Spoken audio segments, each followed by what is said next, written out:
দোয়াটা সবাই শিখে নেন। ওই বালক উপরে উঠে দোয়া করছে, আল্লাহুম্মা কফিনিহিম বিমা শি'তা, আল্লাহুম্মা কফিনিহিম বিমা শি'তা, আল্লাহুম্মা কফিনিহিম বিমা শি'তা। পাহাড় থরথর করে কাঁপা শুরু করলো এবং ওই সৈন্যবাহিনী পাহাড় থেকে পড়ে গেল। বালকের কিচ্ছু হলো না। আমি কিন্তু বানোয়াট কোনো গল্প বলছি না, এটা কোরআন থেকে বলছি এবং এটা তাফসীর। আপনি যে কোনো তাফসীর পড়েন, মারিফুল কোরআন, তাফসীর ইবনে কাসির, জালালাইন পড়ে দেখেন, পড়ে দেখেন, আমার সাথে ডিবেট করার আগে। এবার সে বালক হেঁটে হেঁটে চলে আসলো রাজদরবারে। আবার কি ব্যাপার, তুমি মরো নাই? না, আল্লাহ আমাকে বাঁচিয়েছে, আমার রব আমাকে বাঁচিয়েছে। আবার পাঠানো হচ্ছে আরেক দল সেনাবাহিনীকে নিয়ে, যাও এবার ওকে সমুদ্রে নিয়ে যাও, সমুদ্রের মাছ সমুদ্রে ডুবিয়ে দিবে। আবার সে ওখানে গিয়ে বলল, আল্লাহুম্মা কফিনিহিম বিমা শি'তা।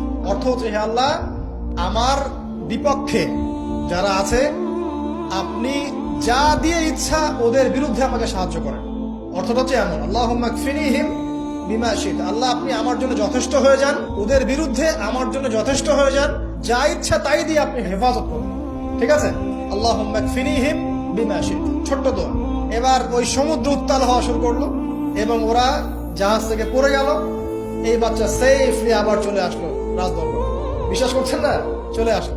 এবার আসার পরে বলছে, শোনেন, আমাকে এভাবে মারতে পারবেন না, আমাকে এইভাবে মারা যাবে না, আমি আপনাদেরকে বলে দিচ্ছি কিভাবে আপনি আমাকে মারতে পারবেন। তো বাচ্চা বলছে, কিভাবে মারতে পারবো বলো?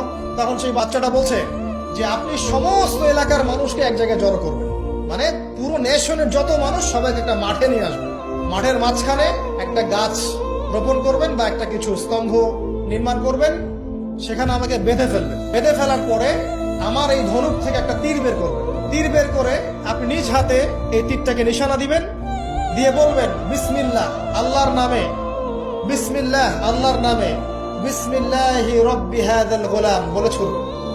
অর্থ হচ্ছে, আমি এই বাচ্চার রব, আমি এই বাচ্চার রব আল্লাহর নামে তীর ছুড়লাম, এটা বলে তীরটা নিক্ষেপ করবেন, তাহলে আমি মরবো, তার আগে মরবো।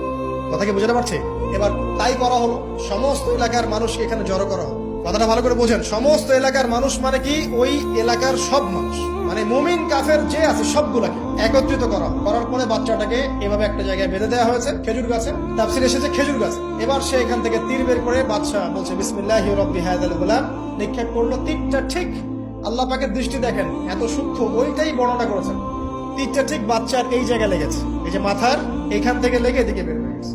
ওই বাচ্চা ছেলেটার এই যে কপালের এই পার থেকে এই পার পর্যন্ত তীর চলে গেল এবং বাচ্চাটা শহীদ হয়ে গেল, আলহামদুলিল্লাহ। এবং এই বাচ্চাটা যখন মারা গেল বা শহীদ হয়ে গেল, আর সারা এলাকার মানুষ কি দেখলো? দেখলো যে বাচ্চা তাকে দুইবার চেষ্টা করে মারতে পারে নাই, কিন্তু তার রবের নাম যখন নেওয়া হয়েছে, আল্লাহর নাম নেওয়া হয়েছে, মারতে পেরেছে। দেন পুরো এলাকার সমস্ত মানুষ মুসলিম হয়ে গেল। একজন বাচ্চার জীবনের বিনিময়ে সমস্ত এলাকার মানুষ ইসলামের হেদায়েত পেয়ে গেল, আলহামদুলিল্লাহ।